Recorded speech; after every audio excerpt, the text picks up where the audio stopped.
ముందు safe side అని చెప్పని పట్టాభి గారు కూడా నాకు చూడు బట్ట అన్ని ఏదో పనులు చేసి అంత చేసి నన్ను అరెస్ట్ చేస్తారా చాలా తప్పండి. ఎందుకంటే వీళ్ళని అరెస్ట్ చేయడం పైగా ఇంకోటి మీ ప్రభుత్వం, నేను మిమ్మల్ని కూడా అడుగుతున్నా, ఇప్పుడు వాళ్ళ నాన్న అరెస్ట్ చేసి హాస్పిటల్కి తీసుకెళ్లారు, జైలు పంపించే ముందు చూపిస్తారు కదా, వాళ్ళ అబ్బాయి వెళ్ళి హాస్పిటల్లో అద్దాలు పగలు కొట్టి ఎస్ఐని బెదిరించి, డ్యూటీలో ఉన్న ఎస్ఐని రౌడీ షీట్ ఓపెన్ చేయాలిగా, ఇది ఒకటోసారి కాదు. అవునండి. ఎందుకండి మీకు రౌడీ షీట్లు పేపర్లు లేవా ఓపెన్ చేయాలి? ఆల్రెడీ కేసు పెట్టారు. ఇప్పుడు కేసు పెట్టారులే, కేసులు వాళ్ళు జైలుకే కదా మహా అయితే అంటున్నారు. ఇప్పుడు పట్టాభి గారు ఇప్పుడు మనతో మాట్లాడేటప్పుడు కూడా ఒక మాట అన్నారు. ఎందుకంటే ప్రభుత్వంలో, కూటమి ప్రభుత్వంలో ఒక పద్ధతిగా ఏది తీసుకున్నా కూడా ఏంటంటే ఒక తొందరపాటు చర్య కాకుండా ఎవరైనా ఏది చేసినా కూడా సరే దాన్ని సాక్ష్యాధారాలతోటి కరెక్ట్గా తీసుకొని రేపు ఉదయం లేచి శిక్ష తప్పించుకోలేని పరిస్థితికి తీసుకొచ్చే విధంగా ఇవాళ కేసులన్నింటినీ కూడా చేస్తూ ఉన్నారు సార్. ఇక్కడ మనం ఒకటి ఆలోచించాలి.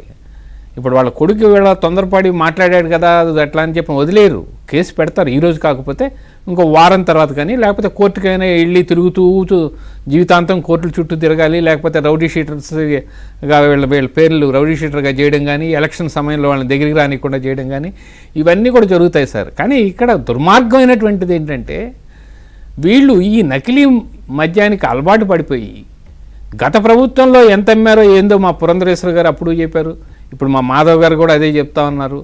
ఎట్లా అలవాటు పడిపోయారో ఆ ఈజీ మనీకి అన్నది అలవాటు మళ్ళా తిరిగి మొదలుపెట్టి వీళ్ళందరికీ కూడా స్టాకులు ఇస్తే పోలీసు వాళ్ళు పట్టుకున్నారు ఇదంతా కూడాను.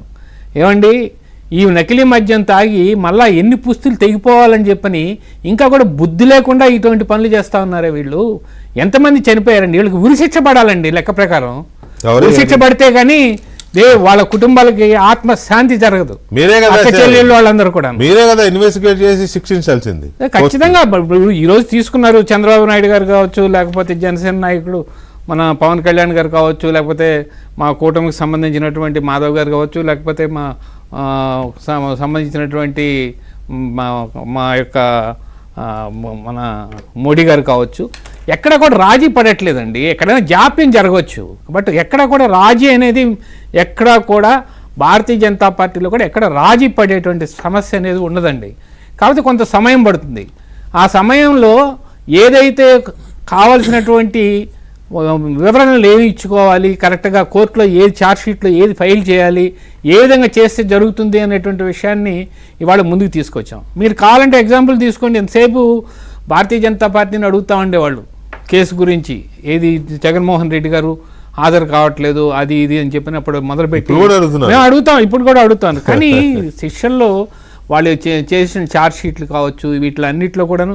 అయితే మరి కోర్టులో ఎందుకు చెప్పారండి, మళ్ళీ వెళ్ళి ఒకసారి విచారణ చేయండి, అవసరమైతే మీరు విచారణకు ముందుకెళ్ళండి అని చెప్పిన సిబిఐకి మళ్ళీ కూడా డైరెక్షన్ ఇవ్వడం జరిగింది కదా.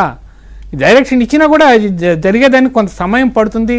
దానికి కూడా కొంత మనం ఎక్కడా కూడా తప్పు చేసిన వాడు తప్పించుకొని పోలేడండి. సమయం సందర్భంగా ఏదో కాస్త ఊరట కలిగించుకోవాల్సినడే కానీ లాస్ట్కు మాత్రం తప్పకుండా శిక్షకైతే గురవుతుంది.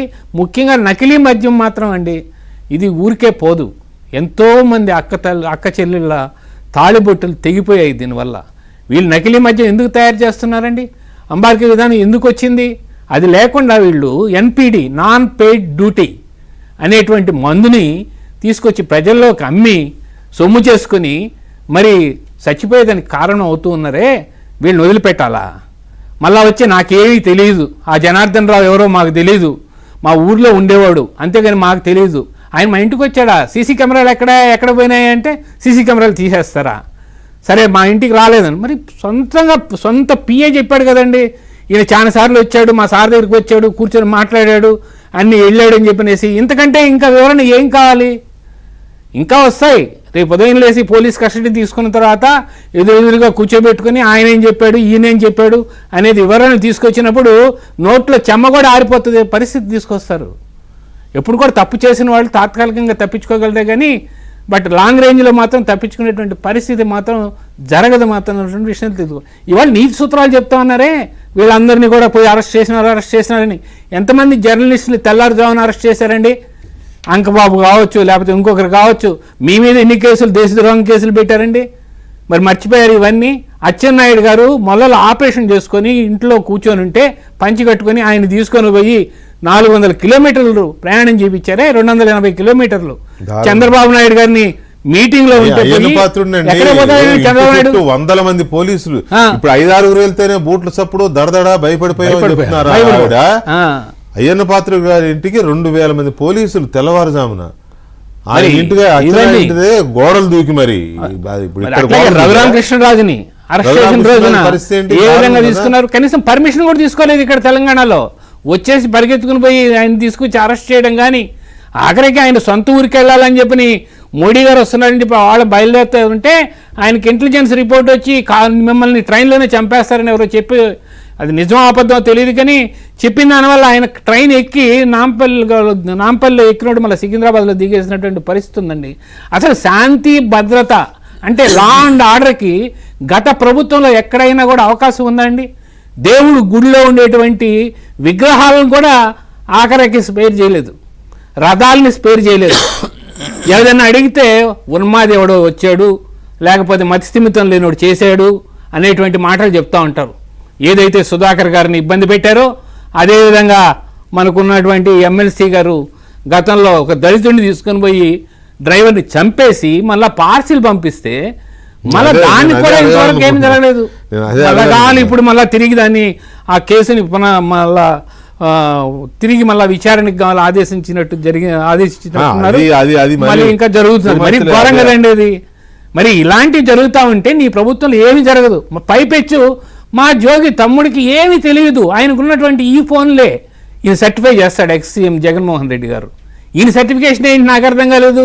పోలీసులు సర్టిఫై చేస్తారు నిజంగా తప్పు చేశాడా లేదా, నిజంగా ఈయన తప్పు చేయకపోతే ఆయన ఎందుకులే అని చెప్పని పక్కన పెట్టడం కానీ, లేదా తప్పు చేస్తే తీసుకెళ్లి లోపల పెట్టడం కానీ అనేది వాళ్ళు చేస్తారు.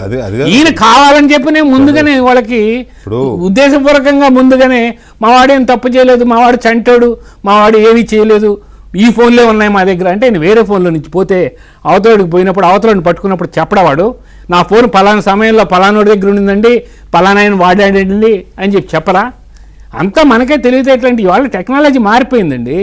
ఈ టెక్నాలజీ వల్ల గూగుల్ టేక్అవుట్స్ వల్ల ఎవరెక్కడ ఉన్నారో, నేను ఎక్కడున్నా, నేను హైదరాబాద్లో ఉండి నేను విజయవాడలో ఉన్నానని చెప్తే నమ్మేదానికి ఆ టెక్నాలజీ ఒప్పుకోదు ముందుగానే. కాబట్టి జోగి రమేష్ గారు కూడా ఇప్పటికైనా సరే నిజాలు నిర్భయంగా వాళ్ళకి తెలియజేసి ఎక్కడైనా తప్పులు చేస్తుంటే ఒప్పుకొని అది కూడా చెప్పేస్తే కనబడతా ఉంటే చేశారా లేక మీకు పైనుంచి ఏమైనా ఆదేశాలు వచ్చాయా, ఆదేశాలు ఇచ్చిన వాళ్ళ పేర్లు ఏంటి, ఇవన్నీ కూడా చెప్పేస్తే మీకు శిక్ష తగ్గుతుంది లేదా